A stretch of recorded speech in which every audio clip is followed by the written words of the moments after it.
yang bisa disampaikan nanti. Kepala Dinas Ketenagakerjaan Kota Makassar Andi Irwan Bangsawan menjelaskan, setelah 13 tahun Kota Makassar masuk dalam daftar blacklist, akhirnya tahun 2018 tenaga kerja Kota Makassar kembali diperhitungkan. Hal ini terbukti dengan sosialisasi yang digelar Dinas Ketenagakerjaan dalam memberi pemahaman mengenai syarat pendaftaran permagangan ke Jepang di kantor Balai Kota Makassar Selasa 3 April 2018. Andi Irwan Bangsawan menjelaskan jumlah kuota yang nantinya akan ikut menjalani tes di Jakarta sebanyak 150 orang.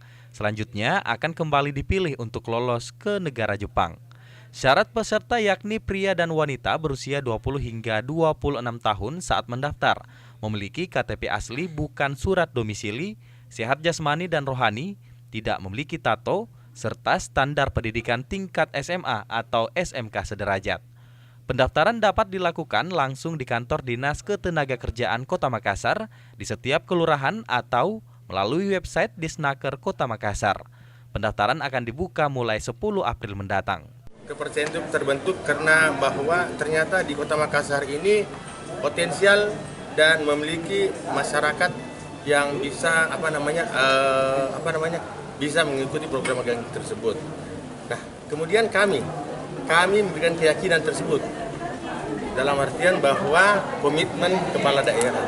Nah, ini yang terjadi sekarang sehingga mereka memberikan kesempatan tersebut sebanyak 156 orang untuk mengikuti magang tersebut.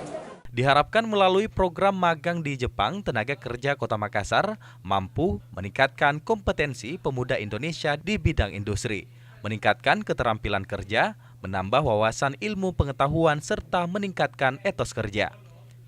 Musdalifah Lestari Rauf, Fajar TV dan Fajar Radio melaporkan.